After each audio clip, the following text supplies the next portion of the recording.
Buenos días a todos. Qué bueno verlos. Qué bueno que usted haya venido para aprender una lección más. Recuerde que para mí cada mensaje es una cátedra, una clase, para que juntos vayamos creciendo en el conocimiento de la palabra y vayamos alcanzando la estatura del varón perfecto.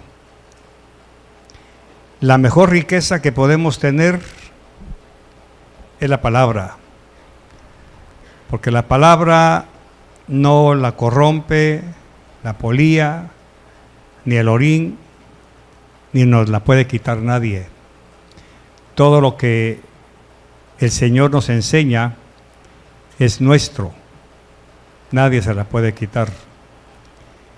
Ese es precisamente el regalo más grande que podemos tener, aparte de la salvación. Y esta mañana quiero compartir con ustedes un mensaje que se compone de dos partes, pero que van íntimamente ligadas. Y yo espero con todo mi corazón que este mensaje le cambie sus perspectivas, que le bote cualquier resquicio de religión que usted traiga arrastrando del pasado. Porque lógicamente la palabra es para renovarnos constantemente, como decía la profecía, para cambiarnos. Si usted no permite que la palabra lo cambie, nada lo va a cambiar. Nada. Por más esfuerzos que el hombre hace por cambiar, no puede. A menos que sea el poder de Dios, su Espíritu Santo, quien lo haga. Entonces, lógicamente, empiezan los cambios. Pero yo tengo que permitirlo. Si yo no permito que el Espíritu Santo me cambie, voy a seguir siendo la misma persona antes de conocer a Cristo. Lo mismo. Y van a pasar años engañándome, haciéndome creer que pertenezco al reino de los cielos, cuando sigo perteneciendo al reino de las tinieblas. La mentira más grande del diablo es hacernos creer que porque estamos en una iglesia, cantamos coritos y toda la cosa, ya somos hijos de Dios, y no es así. Si usted entra a una panadería, no se va a convertir en pan. Si usted entra a un taller de mecánica, no se va a convertir en vehículo. Igual en la iglesia. El hecho de que usted venga a la iglesia no lo hace cristiano. Lo hace cristiano su conducta, su transformación, su cambio, su crecimiento. Y el Señor quiere que nosotros vayamos de gloria en gloria. Así que si su vida se ha estancado en algún punto, pregúntese, ¿qué pasa? ¿Qué pasa conmigo? No con el pastor ni con la iglesia, conmigo, ¿qué pasa? ¿Por qué no estoy dando frutos? Porque aún en la tradición de este país, porque no conozco otra tradición en otros países, según tengo entendido, cuando un aguacate no da aguacate, ¿qué hacen? Le pegan, ¿verdad? Le cuelgan zapatos viejos para que se avergüence. Esa es la tradición, que es algo de ocultismo, pero lo traigo a colación. Si al aguacate se le dan chicotazos porque no da aguacates, ¿qué pasa con nosotros que somos árboles de justicia, plantíos de Jehová? ¿Por qué no permitimos que la palabra nos golpee a tal extremo que demos los frutos que tenemos que dar? Por eso, una vez más, tengo que decir lo que ya dije en varias ocasiones. El problema de la iglesia es que la mayoría se han convertido bajo otras banderas, bajo otras escuelas teológicas. Y ahí les hicieron creer que lo que estaban haciendo era el non plus ultra. Acepte a Jesús, bautícese, según Mateo 28, y vaya a estudiar teología. Puro neófito. No lo discipularon, no le enseñaron doctrina, no le enseñaron los principios elementales de la palabra de Dios, sino que de una vez, y después de 3 o 4 años ya lo hicieron pastor o pastora. Ahí está el mal. Porque ahora tenemos un pastor sin haber sido restaurado. Ese es el problema. Y la iglesia tiene ese conflicto. Por eso es que muchos todavía no hemos votado lo que nos enseñaron en el principio. Un ejemplo. A ver, Eliana, ¿qué figura tiene la O? ¿Perdón? Redonda. Eso nunca se le va a olvidar, porque lo aprendió desde párvulos. Van a pasar 50 años, 60 años, y ella va a seguir respondiendo que la O tiene figura redonda. Usted sigue diciendo que la O que le enseñaron allá es redonda. Ya no hay modo de poderlo cambiar. Ese es el problema de la palabra. No, ese es el problema que encuentra la palabra. Porque su párvulos lo hizo con maestros que no se preocuparon por enseñarle que después hay más letras con otras figuras. Se quedó con la O, que es lo que Pablo enseña, los rudimentos. Ahí se quedó. Aceptar, bautizarse y leer la Biblia. Pero ¿quién le enseñó a leer la Biblia? Entonces, lógicamente, la iglesia va a pasar años si Cristo no viene, y vamos a seguir creyendo que lo que aprendimos en el párvulos, eso es todo. Y ese es un problema para los que supuestamente van al cielo. Que cuando venga Cristo le va a preguntar, bueno, y aparte de la O, ¿qué más aprendiste? ¿Qué hiciste con mi palabra? Porque la palabra que aprendiste fue del maestro, pero ¿y la mía? Así que yo espero que este mensaje o este estudio, no solamente a los que estamos aquí, sino a los que están en internet, les golpee realmente. Porque si yo no dejo que la palabra me golpee, no hay cambio. No hay cambio. Abra su Biblia, por favor, en capítulo 6 de Romanos. Y vamos a averiguar un misterio. ¿Qué es el pecado? ¿Qué es el pecado?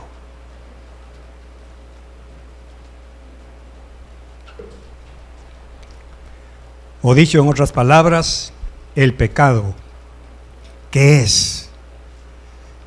Lo vamos a aprender. Dice verso 6, capítulo 6, verso 1, en el nombre del Padre, del Hijo y del Espíritu Santo. ¿Qué diremos entonces?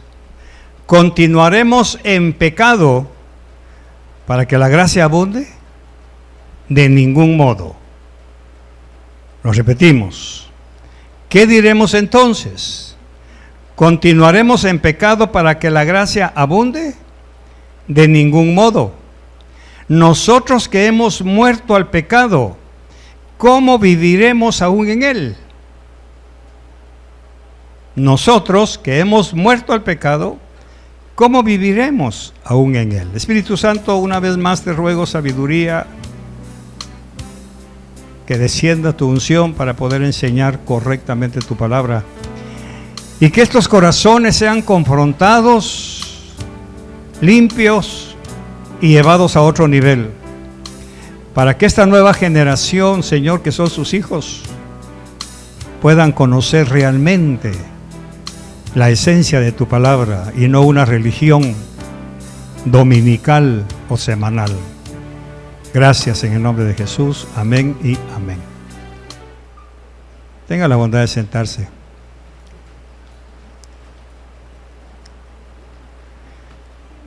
Tengo que apelar a la tradición judía, porque recordemos que la Biblia fue escrita para los judíos. no para los salvadoreños, ni para los chapines, ni para los argentinos. A nosotros nos metieron en esta vid. Ahí nos amarraron como el rosal que injerta el jardinero, nos amarraron en la vid y empezamos a chupar de ahí. Nuestro problema es que no abrimos nuestra mente para que nuestro odre viejo vaya siendo eliminado y el odre nuevo vaya siendo lleno de la palabra nueva. Por eso insisto, si usted no permite que esta palabra penetre y lo golpee, y usted tenga que decir la verdad, es que necesito un cambio, usted va a seguir igual. Y no es culpa de la palabra, es culpa nuestra. Por eso yo enseño en algunas ocasiones los lunes. Hay psicológicamente hablando, hay un tratamiento personal que se llama el espejo del alma. Párese frente al espejo y dígale a esa persona que usted está viendo ahí, ¿qué te pasa? ¿Por qué no cambias? ¿Por qué te duermes en el culto? ¿Qué te pasa? ¿Cuál es el problema? ¿Por qué no tienes gozo? ¿Por qué no tienes alegría? ¿Por qué? Mírate la cara, todo ceniciento, todo arrugado. ¿Qué te pasa? Si se supone que la palabra es vida, en lugar de irte sanando más y verte más sano, robusto, vigoroso, te estás viendo más viejo cada día. ¿Qué te pasa? Pregúntele a esa persona y respóndale. Porque si de otra manera usted va a seguir de mal en peor. Porque lógicamente la Biblia dice que nosotros nos rejuvenecemos por la palabra como el águila. Como el águila. Si usted no está como el águila, perdóneme. Y no quiero usar palabras abusivas, pero usted no está como el águila. Tiene que tener vida, energía. Por eso es que el sacerdote, cuando entraba al templo, tenía que tener unos cascabeles en el ruedo de la ropa y estarse moviendo constantemente para que el ruido llegara allá afuera. Porque el momento en que se quedaba quieto, decían, este se murió, porque ya los cascabeles no están sonando. Llevaba un lazo amarrado a la cintura, entonces lo jalaban, porque nadie podía entrar. Entonces nosotros somos los sacerdotes que tenemos que estar en movimiento. Por eso usted ve que los judíos han creído más que nosotros lo que dice la Biblia. Los judíos han leído y han hecho rema aquel texto que dice que nosotros somos los candelabros, vosotros sois la luz. Por eso es que usted enciende una candela y ¿cómo se mantiene la llama? ¿Cómo? No, mantiene así. Entonces ellos creen que son esa luz, por eso leen la palabra. Esta es la mecha, es la llama, ¿eh? Pero nosotros, como somos salvadoreños, estamos todos aburridos, todos quietos, no irradiamos esa luz. Ese es el problema. Por eso cuesta tanto que la palabra nos transforme, porque no permitimos que rompa los odres viejos. Como judío, Pablo conocía perfectamente el viejo sistema de sacrificios. Y quiero que me ponga mucha atención porque esto es una enseñanza académica de alto nivel para enriquecerlo. Resulta que antiguamente, desde tiempos del Sinaí, la gente empezó a llevar corderos al templo para pedir perdón por sus pecados. Fíjese pues. Entonces todos los años habían 3 fiestas: la Pascua, Tabernáculos y Pentecostés. Y el Señor dijo en alguna oportunidad: 3 veces al año te presentarás ante mí, y nunca con las manos vacías. No es el martes, el jueves y el domingo, no, esa es otra cosa. Estamos hablando de ellos. Ahora la pregunta es, ¿por qué? porque cada fiesta tú vas a venir al templo, me vas a traer un cordero para que el sacerdote lo sacrifique y todos tus pecados que cometiste en ese lapso de tiempo, ahí sean perdonados. Y cuando te regreses a tu casa, satisfecho de haber alcanzado el perdón por el cordero que se sacrificó, para que tú puedas mantener tu vida, tu perfil, tu casa y tu ciudad en buen estado. Entonces, lógicamente, imagínese a un judío de esta época, antes de la destrucción del templo, que llegan a la Pascua el 14 de Nisan. Por eso es que sabemos que eran aproximadamente 2 millones de personas las que llegaban, porque venían de todos los espacios donde habían judíos. Venían de Belén, venían de Galilea, venían de Etiopía, venían del Ponto, de Cilicia. Por eso en Hechos se encuentra que por lo menos hay 5 nacionalidades que habían ido a la fiesta y ya iban de regreso cuando el Pentecostés los paró en seco. ¿Y quiénes son estos que están hablando en mi idioma? Estos eran judíos que vivían regados en todo el mundo y habían ido a Jerusalén a presentar su cordero para perdón de pecados. Bueno, se regresan a su casa y resulta que al nomás llegar el hijo se porta mal, el papá le da un palazo, se arrepiente, pero ya cometió pecado. Ahora viene la conciencia del pecado y lo empieza a acusar y acusar y acusar. Pero como en aquel tiempo no se podía ir a pedir perdón al cuarto ni a la sala, ¿qué había que hacer? ¿Qué había que hacer? Presentar una ofrenda. ¿Dónde? En el templo. ¿Cuándo? A la siguiente fiesta. Porque no era cuestión de decir, mire, ayer cometí un pecado, aquí traigo mi hijo, porque vive a 500 kilómetros. Vive a 1200 kilómetros, vive en Etiopía, en todos esos países donde ellos vivían. Entonces, ¿qué tenía que hacer? Esperar la siguiente fiesta para llevar su cordero, ir al templo y pedir perdón por todo ese espacio de tiempo. La pregunta, ¿cómo vivía? Condenado, acusado, pero no solo eso, alejado de Dios, porque el pecado lo separa al hombre de Dios. Dios no puede ver el pecado. Y entonces, lógicamente, aquella angustia de no morirse mientras no llegara a la otra fiesta para ir a pedir perdón. Bueno, gloria a Dios. Dentro de 15 días es la fiesta de los tabernáculos, por ejemplo. Ya tienen preparado su cordero, ya lo compraron, lo cuidaron y ahí está, nadie lo toca para no mancharlo ni que se quiebre una pata porque tenía que ser perfecto.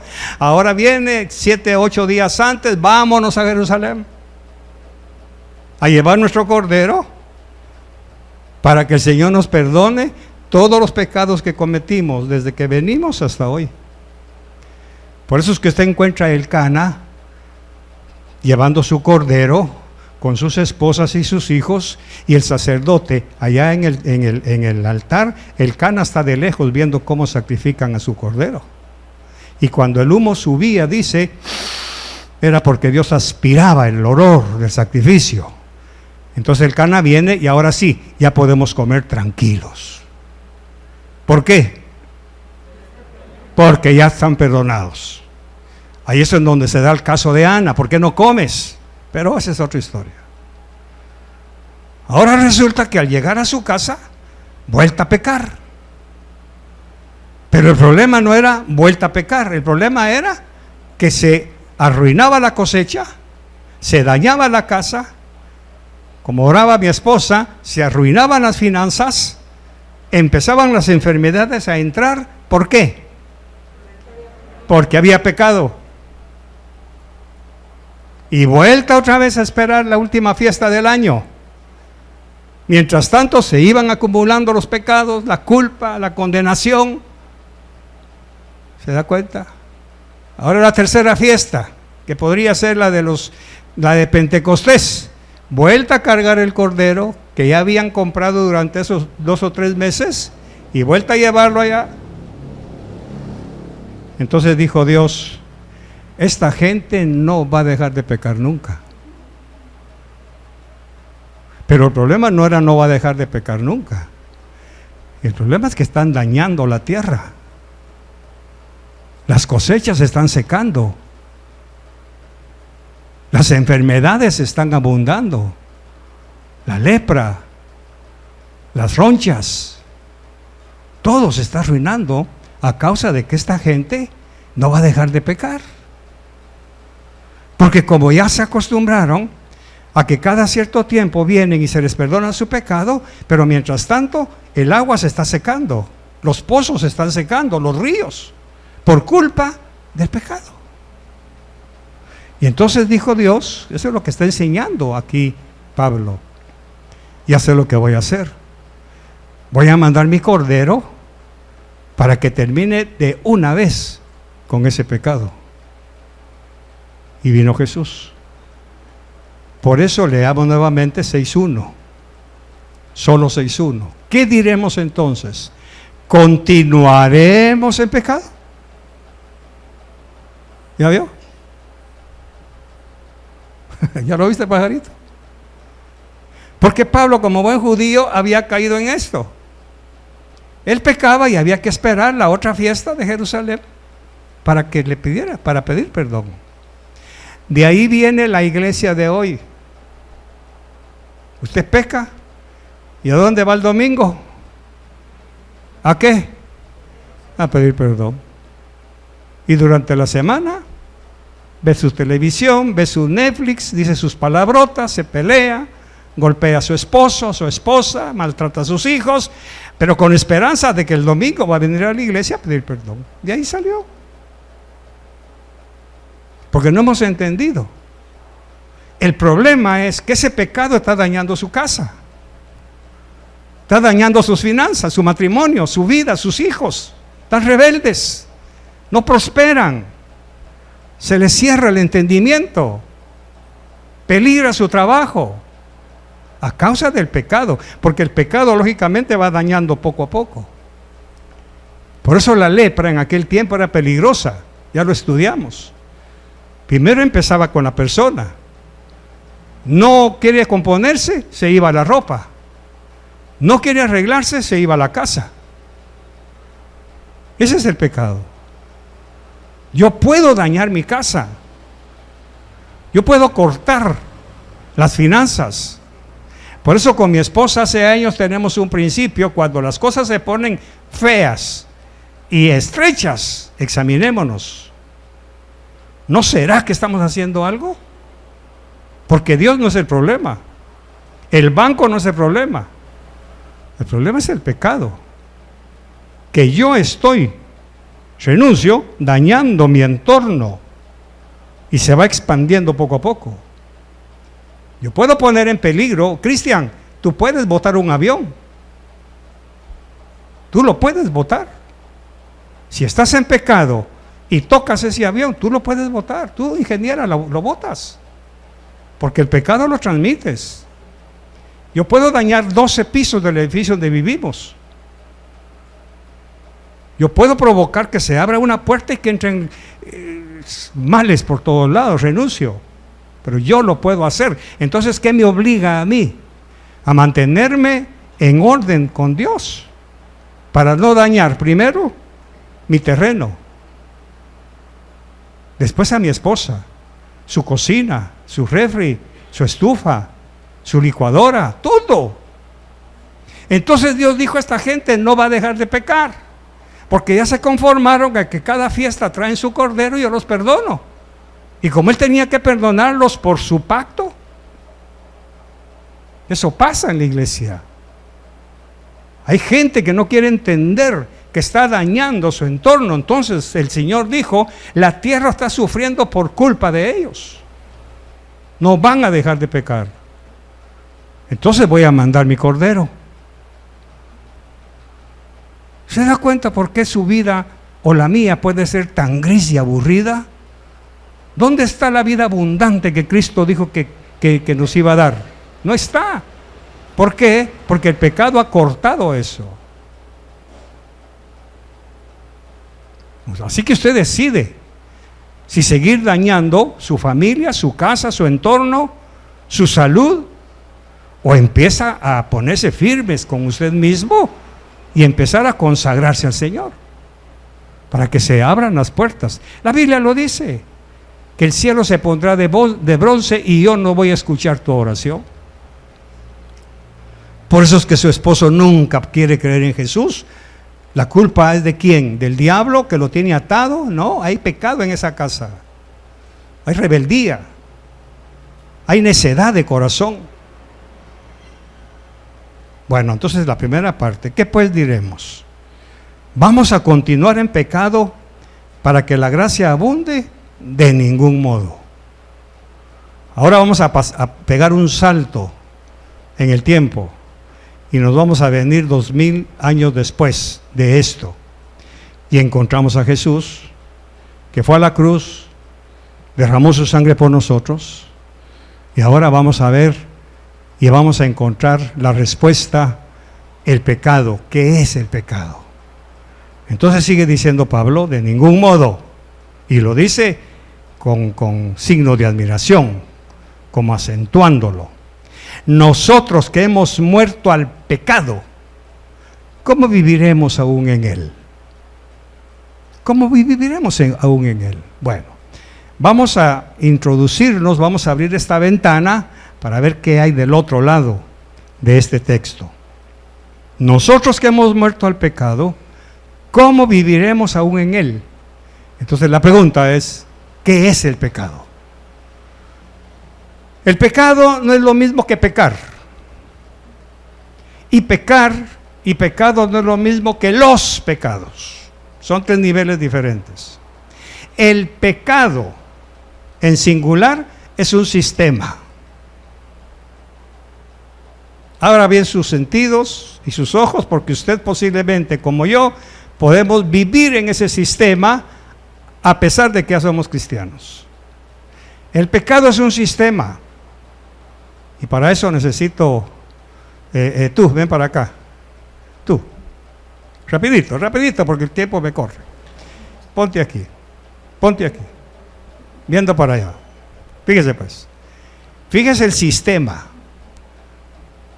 Nací el 14 de julio de 1948, empiezo a crecer, empiezo a desarrollarme, soy un niño, estoy bajo la tutela de mis padres, pero resulta que yo no nací en Guatemala, yo nací en este sistema. David lo dice, en pecado me concibió mi madre. Entonces, usted como yo empezamos a vivir en este sistema. Ponme las manos en los hombros, pero que se sienta. Eso. Oiga pues. Yo sé que le da risa, pero es lo que usted sufre todavía. O espero que no. Porque el pecado me tenía subyugado. Él era mi Señor. Mientras yo vivía en este sistema, muéveme a la izquierda, yo iba a la izquierda. A la derecha, yo le obedecía a Él, porque Él era mi amo. Él me mandaba, gírame a la izquierda, y me giraba a la izquierda. Gírame a la derecha, yo le hacía caso. Agárrese, su hijo vive en este sistema. Por muy guapo, muy lindo, muy bañadito que esté, él vive en este sistema. Y algunos de los adultos. Entonces, ahí está el sistema, bajo la autoridad del pecado. Ahora, quítame las manos, quédate ahí. Ahora viene Eliana, ven para acá, rapidito. Párate aquí. Rapidito, párate ahí, viendo para allá. Ponle las manos. Viene Jesús. Fíjese pues, viene Jesús. Y por promesa que le dijo, Creen tú y serán salvos tú y tu casa. Mire para acá, hermana, porque esto le va a impactar. Cree tú y serán salvos tú y tu casa. Y resulta que la hija de ellos está en el sistema de pecado. Pero hay una promesa. Entonces viene Jesús y se acerca, que es el único que puede acercarse al pecado, y le dice: Eliana, ven para acá. Automáticamente el pecado la suelta. Eliana sale de ese sistema y ahora ella es libre. Libre del pecado. Del pecado. Eso quiere decir que el nombre de Eliana aquí ya no existe. Ya no existe. Por ejemplo, cuando alguien muere, mencióneme una muerte de su casa. Su mamá. Vaya a la alcaldía y pídale los datos de la alcaldía de su mamá. ¿Qué le van a decir? No existe. ¿Por qué? Ya murió. Ya le dieron de baja. Entonces el pecado registra por aquí. Anda buscando a Eliana. Búscala, búscala. No la encuentra. ¿Por qué no la encuentra? Porque ya murió al pecado. En este sistema, él la busca. Ya no existe. Ya no vive aquí. Por eso que Jesús dice que los que hemos muerto al pecado, ya no tiene poder sobre nosotros. Porque estamos, ahora sí, muertos al pecado, vivos en Cristo. No se alegre mucho porque ahora viene. Porque aquí viene lo duro. Ahora, alarga la mano hacia ella, pero sin moverte. No. Alárgala. No la alcanza. Porque ahora ella y Jesús están fuera de ese sistema. Si ustedes se lo permiten. Por eso es que esto le tiene que cambiar la vida. Alarga la mano, no la alcanza. Porque el pecado necio va a tratar de volverla a meter a su sistema. Gracias. Pero Eliana, no, quédate. Pero Eliana cumple 15 años. Está en la universidad. Y sus amigas le dicen un día: hoy no hay clases. Fíjate que hemos pensado irnos a la playa. Como no hay clases, tenemos 4 horas libres, vámonos a la playa. Viene Eliana, imprudentemente, se acerca y entra a ese sistema. ¿Qué pasó? ¿El sistema la alcanzó o ella lo buscó? Eso está haciendo usted. Nosotros que hemos muerto al pecado, ¿cómo viviremos aún en él? O sea, mis queridos, ser cristiano no es solo venir a la iglesia. Es una cuestión de convicción. Es una cuestión de cambio. Ahora viene Jesús y ya pagó por el sacrificio. Ya la rescató. Pero ella neciamente se metió bajo la autoridad del pecado. ¿Y qué dice Pablo? Lo lamento, Eliana, ya no hay chance para ti. Porque es un sacrificio. Solo uno nada más. Ahora resulta que Marlo viene, ven Marlo, y le dice a Eliana desde aquí abajo: Eliana, ¿qué estás haciendo ahí, mija? ¿Por qué te portas así? ¿Qué te pasa? Vente de ahí, sal de ahí. No puede. Gracias. No puede. Porque la única voz que escucha es la de Jesús. ¿Se da cuenta? Si Jesús no le ordena a él que la suelte. Por eso dice que Jesús es nuestro libertador. Ya soy libre para hacer lo que me dé la gana. No, chulita, no. eres libre de ese pecado. Eso es lo que está pasando con ustedes. Voluntariamente se han puesto bajo la autoridad del pecado. ¿Cómo? La conducta. Por eso es que Pablo nos ordena, suéltala. Vienen los pecados que están aquí, porque todavía no ha sido glorificada. Y la carne, el viejo hombre, quiere entrar ahí. Pero viene Pablo y le dice, Eliana, huye. ¿De dónde? Del pecado. Porque tus pasiones te van a llevar a estar, agárrame, bajo la autoridad de Él. Y ahora, ¿cómo me suelto? Si Cristo ya lo hizo una sola vez. ¿Se da cuenta?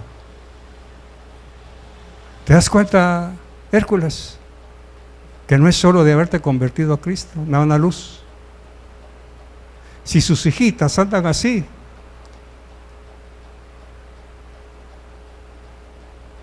no es el pecado el culpable, porque el que murió fui yo. El pecado sigue vivo, esperando en algún momento. Estira tu mano, agarrarme. Y al agarrarme, ¿qué pasa? Al agarrarme, jálame, me arrastra. Si usted no entiende este mensaje, ya no hay nada que enseñarle.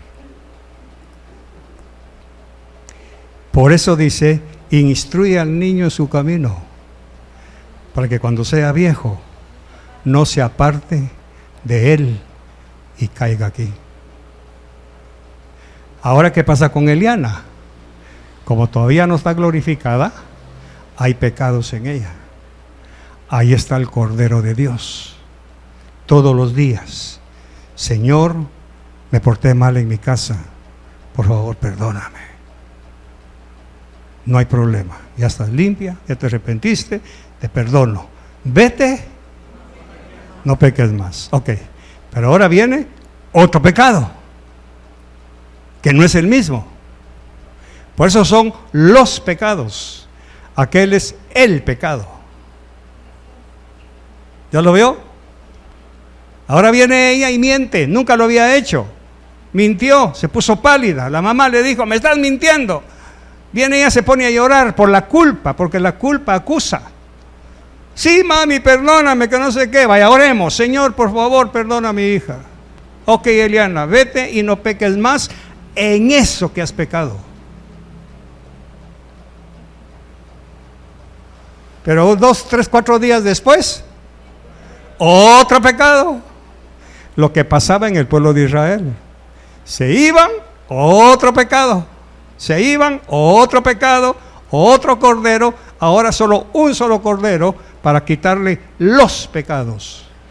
Porque el sacrificio de Cristo lo que hizo fue que la libertó del pecado. Es como un sartén. Échele aceite un día. Fríe los huevos. ¿Qué quedó en el sartén? Aceite. Lo lava. ¿Y qué quedó en el sartén? Aceite. Cuando ella sale de aquí, ¿de qué salió embarrada? Pecados. Entonces ahora viene Pablo y le dice, huye, Eliana, huye de ahí. Apaga el televisor. No le hagas caso a tus amigas. No digas palabrotas. No aprendas. No le digas que sí a ese muchacho del mundo. Te va a dejar embarazada. Y al estar embarazada, lógicamente, vas a caer bajo el dominio del pecado. El problema es que como Cristo ya la libertó, viene Eliana con su pecado y me contamina. Contamina su casa, contamina su colegio, contamina su cuadra, contamina todo lo que toque. Porque el pecado ya la contaminó a ella. Por eso es importante, gracias vieja, gracias. Por eso es importante conocer. Ponme el título, Pablo. El pecado, ¿qué es? Ah, pues es fumar. No, eso es pecar. ¿El pecado qué es? Errar el blanco. No, pero eso es pecar. ¿Qué son los pecados? Todo el bagaje que traigo desde el nacimiento de mi vida. Aquí están los pecados. ¿Que cuándo se van a terminar? Cuando sea glorificado. Por eso se necesita que me cambien el cuerpo de pecado. Pero lo que yo tengo que hacer es evitar que el sistema de pecado me absorba. Le contaba a unos pastores platicando de esto, y aquí es en donde uno entra con su catarsis. Yo iba 3 veces diarias al cine. Eso ya no es un secreto para ustedes. 4, 6 y 10. Era un vicio. El pecado me tenía bien atrapado, abrazado. Y me decía, hoy estrenan 3 películas. Y entonces me miraba las carteleras, anda a verlas. Y ahí iba yo. Terminaban las funciones y regresaba al sistema. Mira ya, otros 3 estrenos. Ese es su Netflix, ese es su HBO, esa es su telenovela. Ya va a empezar. ¿Cuándo? La semana entrante. ¿A qué hora? Ya el pecado ya la gobernó. Ok. Ese pecado se quedó aquí. Cristo ya me sacó del sistema. Pero aquí está lo que me embarró el ingrato del pecado. Hoy yo voy a Multiplaza. ¿Y dónde quedan los cines en Multiplaza? En el 3er nivel. Si yo subo al 3er nivel, ¿qué va a pasar? Me vuelve a atrapar. Entonces, de ahí en adelante, antes de venir a la iglesia, yo voy a Multiplaza. Y como de la riqueza del corazón habla la boca, empiezo a hablar de cine. Porque de ahí me está soltando este. Entonces, ¿qué tengo que hacer yo con Multiplaza? No subir nunca a ese nivel. Ah, pero vamos a Metrocentro, para que vea que me las conozco. ¿Dónde están los cines en Metrocentro? Frente a Torogós. Entonces yo voy a Metrocentro a pagar el recibo de la luz. Y este ingrato que todavía me susurra, me dice, anda a ver qué van a estrenar. Pero si me paro en la cartelera, ¿qué va a pasar? Voy a entrar. ¿Qué tengo que hacer entonces al conocer el truco? No pasar nunca por ahí. Es lo que dice Pablo, huye. Huye.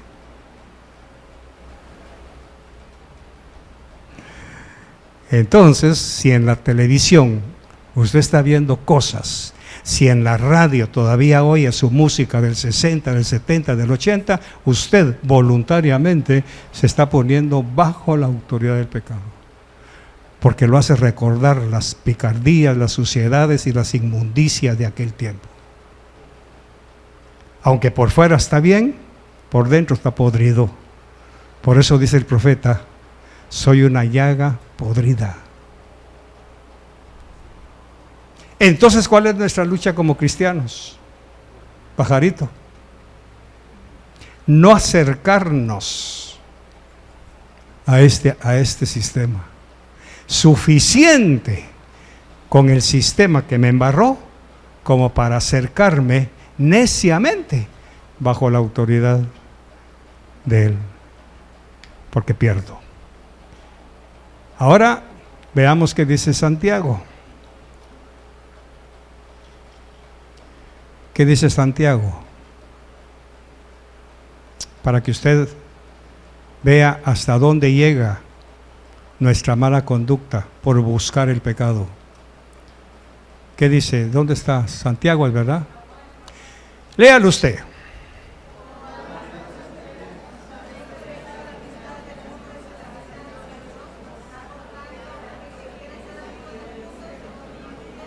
Bueno, está claro, ¿verdad? Primero, nos llama adúlteros. ¿No sabéis que la amistad del mundo es enemistad hacia Dios? Por tanto, el que quiere ser amigo del mundo se constituye en enemigo de Dios. ¿Qué significa? Ve por favor otra vez. Rapidito. Yo no sé por qué les da pena. Ok. Vengo yo imprudentemente, me meto bajo los dominios del pecado. ¿Ok? Y me atrapa. Solo que ahora que ya fui lavado con la sangre de Cristo, ya no es solo así. Porque para la Biblia, ¿no sabéis que la amistad, suéltame, ahora ya no es que Él me gobierne, ahora somos amigos? Ahora somos amigos. Porque para la Biblia, amigo es socio. Es compartir el mismo gusto. Compartir los mismos intereses. Y entonces ahora que como Cristo ya me lavó, ahora resulta que yo soy parte de su esposa. ¿Cierto o no? ¿Sí? ¿Estamos de acuerdo? Pues resulta que me voy con mi esposo anterior. Me voy con mi esposo anterior y ahora somos cheros. Y entonces Él ya no va a mandarme. Ahora soy yo quien camino con Él. En ese momento, ¿qué hice con Jesús? Ahí léalo.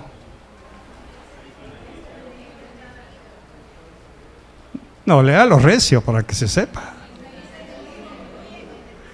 Me constituí en enemigo de Dios, porque me hice amigo del pecado.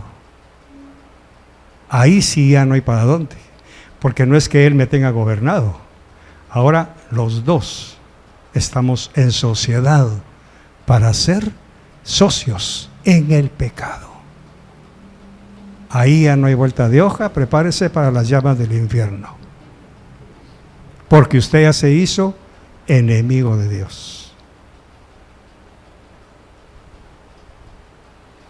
Por eso cuidar mi vida espiritual, Marlon, es prioridad aún a costa de la mujer que yo amo. Porque el pecado va a tratar de hacernos perder nuestra comunión con Dios y mutuamente. Y yo no quiero ser enemigo de Dios, porque automáticamente no necesito mucha teología para entender si soy enemigo de Dios, ¿qué me va a dar Dios? Dígamelo. Nada. Le oro, le clamo, le lloro, vengo a la iglesia, me saco ampollas en las manos al aplaudir, al cantar, ¿y qué va a hacer Dios conmigo? De lejos. Tú eres mi enemigo. Yo no fui tu enemigo, tú te hiciste enemigo mío al hacerte amigo, socio del sistema del mundo.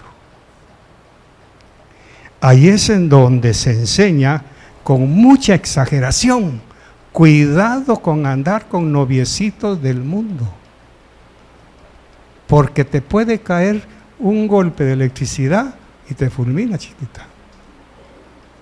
Cuidado con andar en tu salón de belleza con cositas del mundo, porque te estás haciendo enemiga de Dios, y en consecuencia tu mamá, tu papá y tu hermana y tu sobrina pagan las consecuencias.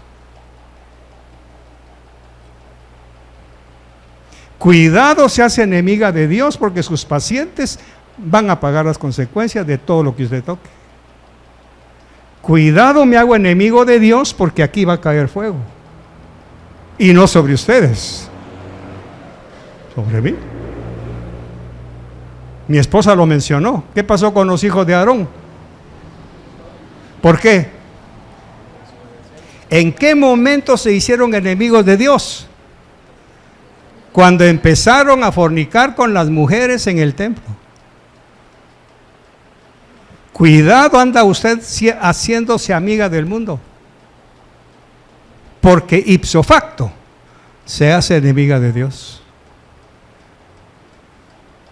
Y entonces ya no hay para dónde. ¿Qué pasó con Judas?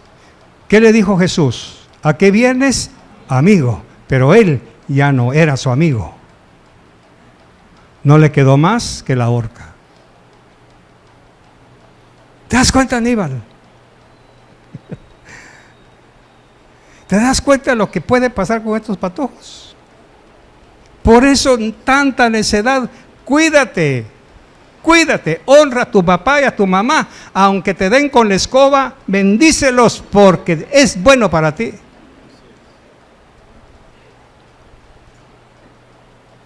Es que no se trata si te agarró escobazos o no, es porque tú tienes que protegerte obedeciendo el mandamiento.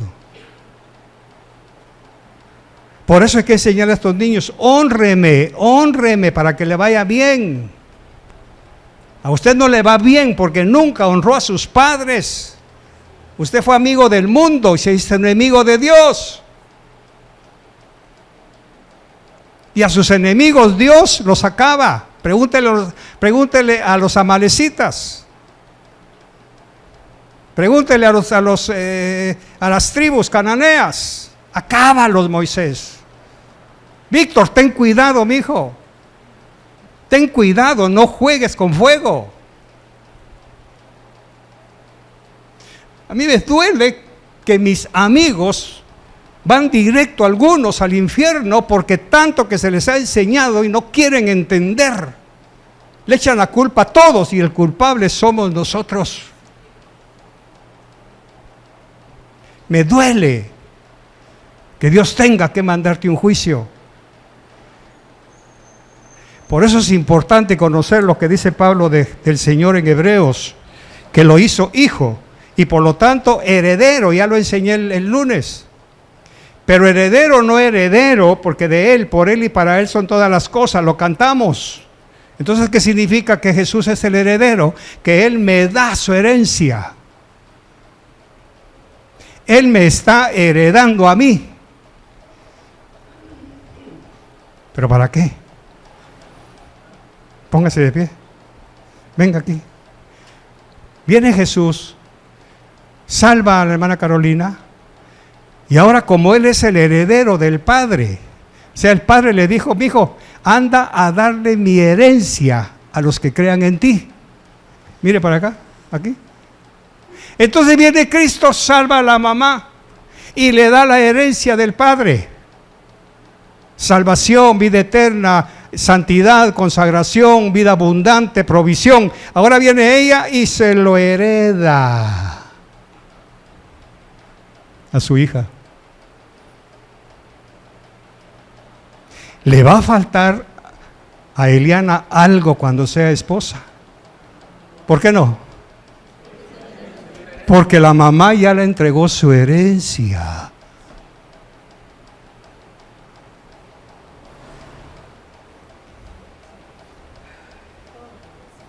Todo al revés de lo que hacemos nosotros.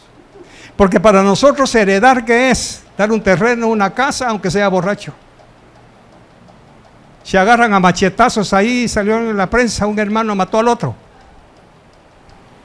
Porque el papá le dejó la herencia que según él. Por eso Abraham, que le heredó a Isaac, todo el dinero, no hombre, toda la revelación de Dios. Por eso se pelearon Jacob y Esaú, porque Esaú quería la herencia terrenal. Jacob fue chispudo, quiero la herencia del reino de Dios. Entonces yo le preguntaría a la mamá de esta chica, ¿qué le está heredando? Miseria, golpes, malas palabras, lenguaje profano. Porque no ha entendido que Cristo es el heredero para que nos herede y que nosotros compartamos esa herencia con otros. Ese es mi dolor, que yo quiero heredarles a ustedes. Un conocimiento que los lleve a otro nivel, Edgar. Ese es mi dolor, que quiero darles la herencia que Cristo me ha entregado a mi esposa y a mí. Por eso la herencia de mi esposa la comparte conmigo y viceversa. Porque ambos hemos recibido la herencia de Cristo que el Padre le envió a darnos. Ahí está. Somos coherederos. Hay una parábola por ahí que dice que el señor de la viña mandó a unos viñadores, y ¿qué hicieron los gentes? Lo mataron. Mandó a otros, que habla de los profetas, también lo mataron. Pero dijo, voy a mandar a mi hijo, tal vez me lo respetan. Pero oiga la frase, este es el heredero, matémoslo. Ahí están los judíos, ¿mataron a quién? Al heredero. ¿Recibieron su herencia entonces? No. Pero como el Padre es bueno y es fiel, buscó. A este le voy a dar mi herencia. ¿Qué es lo que significa? Sal de aquí, porque te voy a hacer mi heredero. Para que a tu vez, tú le heredes a alguien. Esto es hermoso, iglesia. Esto no es para estarse durmiendo en la iglesia. Esto es para despertar. Despierta tú que duermes. Porque hemos sido, como acaba de recordar mi esposa, somos coherederos juntamente con Cristo. Pero para heredárselo a alguien. Esa es mi pasión. Que esta generación de jóvenes ya no permanezcan. Por eso es que mientras es niño, está bajo tutor el pecado. Su hijo, mi hermanita, por muy guapo que sea, está viviendo en ese sistema. Y aunque usted lo apalee, no lo va a quitar de ahí. Se necesita la sangre de Cristo para que le ordene al otro, suéltamelo. Pero no para que viva como le da la gana. Porque antes, dice Pablo, que éramos siervos. ¿De quién? Del pecado. Pero ahora somos siervos de la justicia, que es Dios.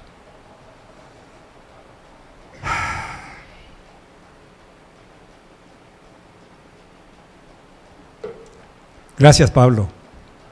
Romanos 8:17. Y si hijos, también herederos, herederos de Dios y coherederos con Cristo, si en verdad permanecemos en Él. Si no, almas adúlteras, ¿no sabéis que la amistad con el mundo es enemistad conmigo? Escoge y cierre los ojos. Queremos pedirte perdón porque hemos sido inclinados a ese mal que nos acecha, porque no hemos decidido por ti y hemos caído, Señor, en esa amistad con ese sistema. Padre, yo te ruego, convéncenos tú. Porque si tú no convences desde dentro, Señor, este mensaje pasará de largo. No dolerá. No motivará a vivir en una santidad genuina entre tú y yo,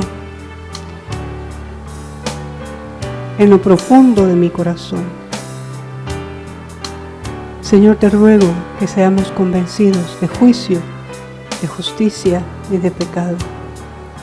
Que revisemos nuestros propios caminos y nos volvamos a ti. Señor, te ruego que seamos sabios y prudentes, que tomemos la porción de este mensaje que nos toca.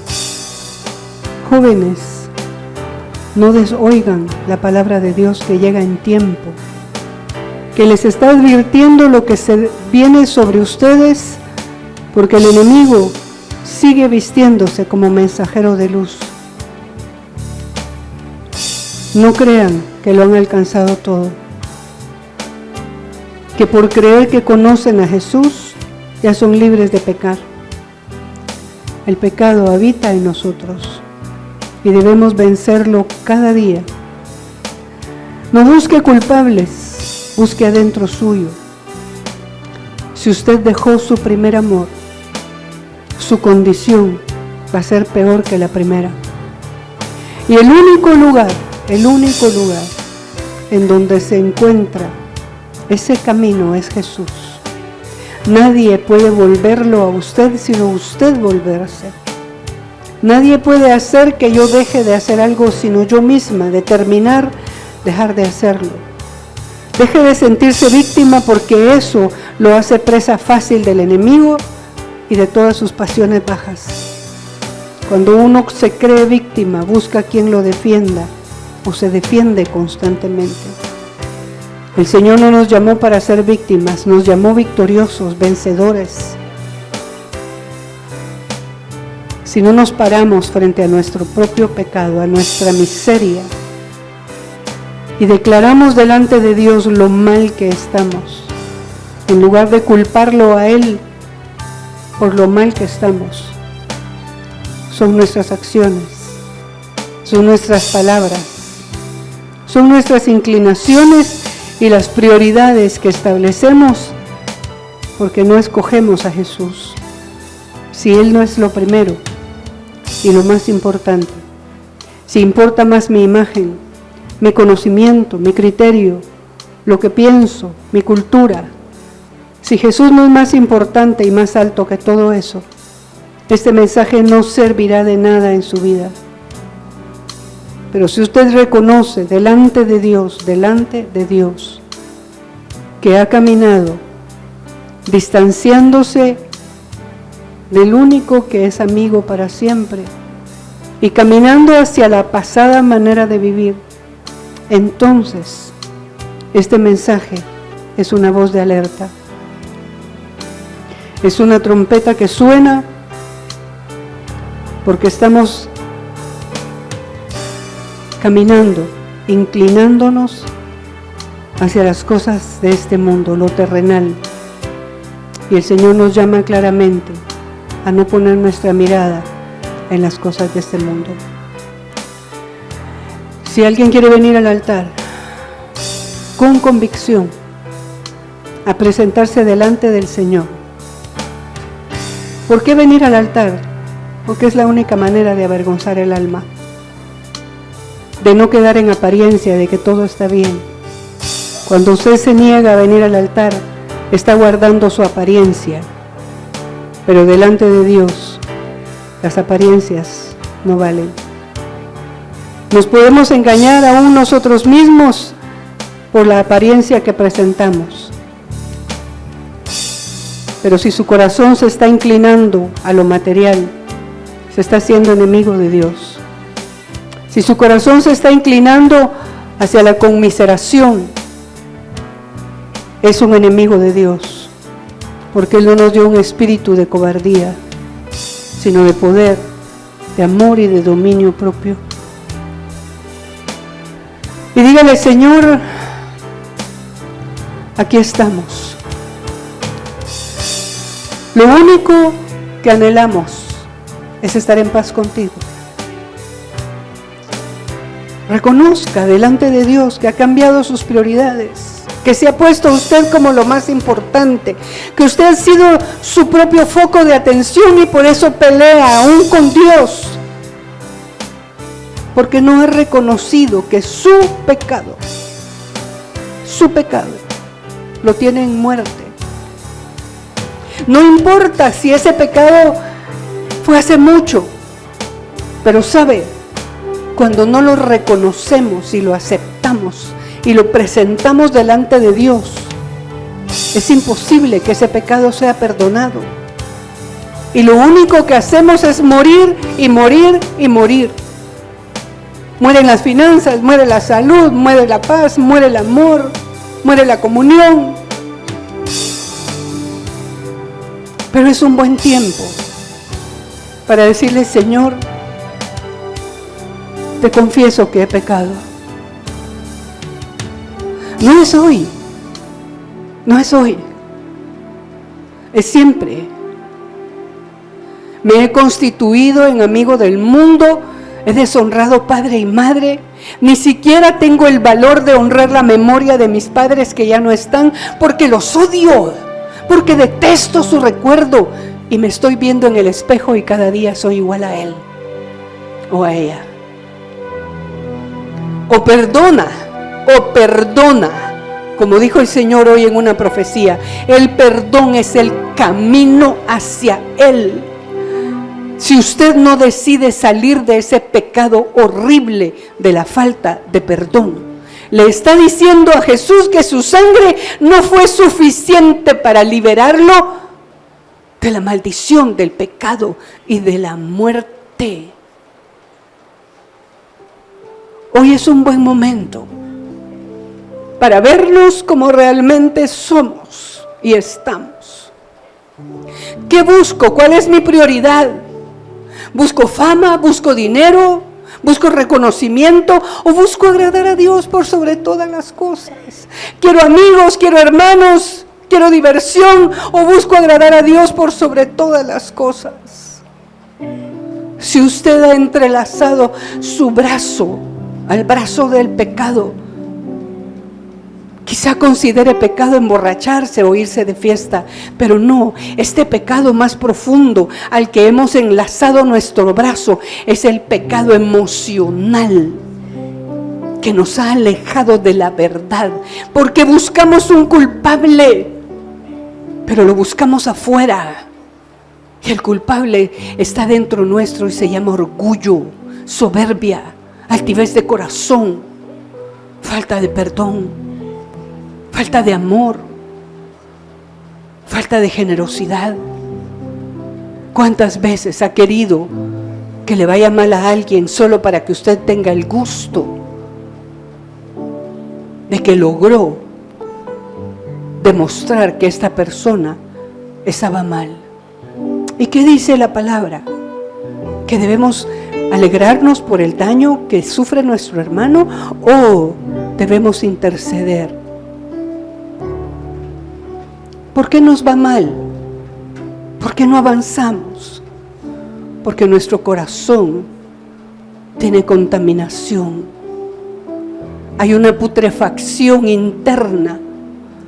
Hay un trozo de carne muerta que está contaminando todo lo que nos rodea, empezando por nuestra casa.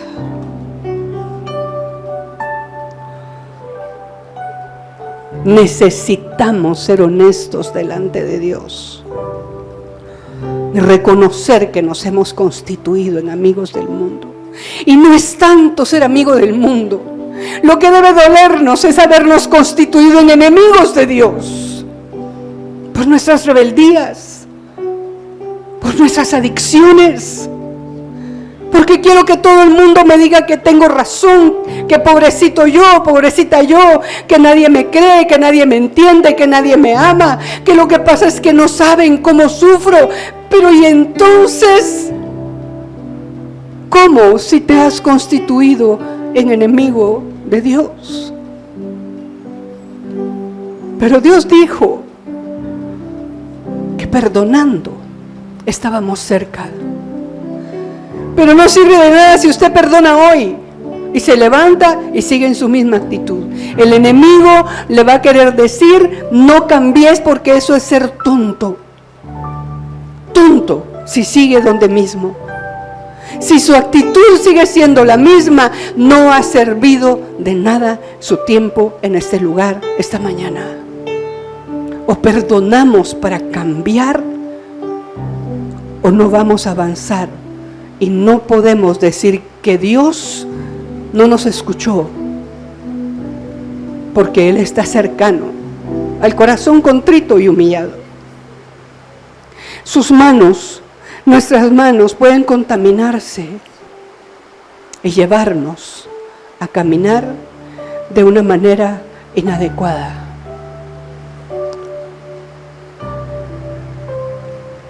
Señor, te damos gracias.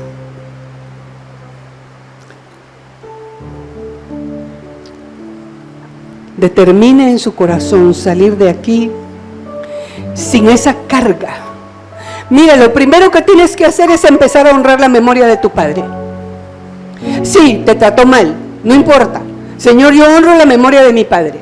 Sí, no me amó, no es cierto. Te alimentó, te cuidó, te vistió y te confió. Señor, yo honro la memoria de mi padre. Lo honro y envío el regalo de mi perdón. Tu libertad depende de eso, tu libertad. Eso que estamos anhelando ver. Tu salud, tu vida, tu todo. Tú. Hoy importas tú, pero no de la manera que has querido importar, no. Importas tú en la medida que te rindas hoy al Señor y empieces a honrar la memoria de ese hombre que no se cansó de trabajar, aunque no lo hizo todo bien. Pero compárate y dime si no estás peor, porque él no conocía palabra. Honra padre y madre para que te vaya bien. Clave. ¿Quiere larga vida? Honre padre y madre. ¿Quiere promesas cumplidas? Honre padre y madre. No juzgue, no critique, no murmure, no diga debiera ser, no debiera ser. ¿Por qué somos tan duros de corazón?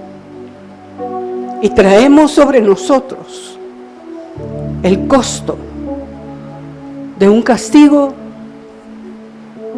que ya fue pagado en el madero del Calvario.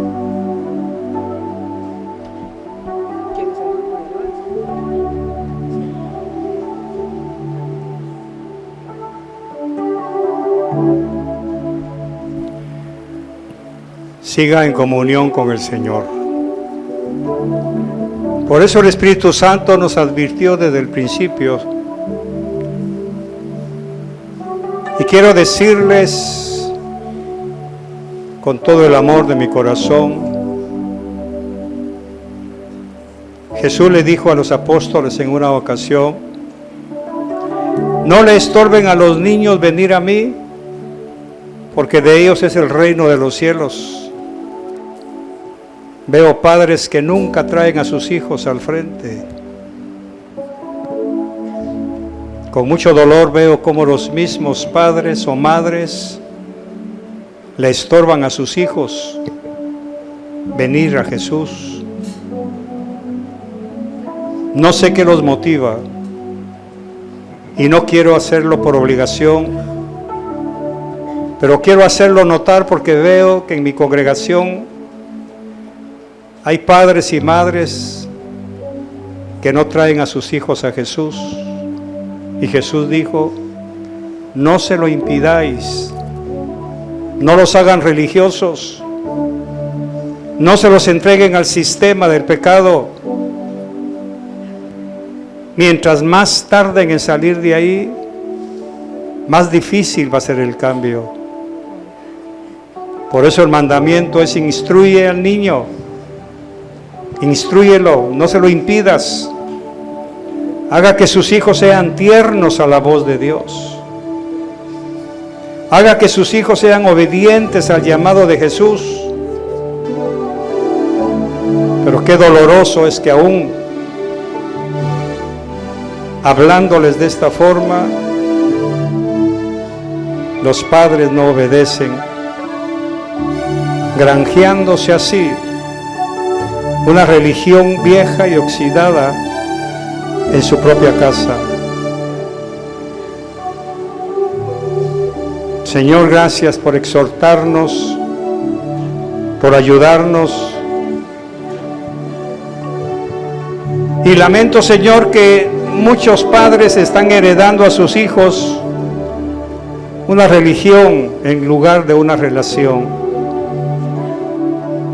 Después vamos a llorar nosotros mismos. Perdónanos, Señor. Padre, muchas gracias. Te pedimos perdón por la necedad de nuestro corazón. Te pedimos perdón por el orgullo, la soberbia, por no querer escuchar tu palabra, a pesar de lo que tú te esmeras por instruirnos y enseñarnos. Ciertamente, Señor, muchas veces de labios te honramos, pero nuestro corazón está lejos de ti. Perdónanos por esos moldes viejos, odres viejos, que le están heredando, Señor, a sus hijos. Una herencia corruptible, una herencia de religión, de rebeldía. Y los únicos que vamos a llorar somos nosotros mismos, porque tu palabra lo dice. El que no corrige a su hijo, su alma lo va a odiar. Pero no queremos entenderlo, Señor. Pesan más nuestras opiniones que la verdad de tu palabra. Es lamentable que nuestra propia vida hable de lo que hay en nosotros. Ten misericordia y no te canses de hablarnos. En el nombre de Jesús, amén y amén.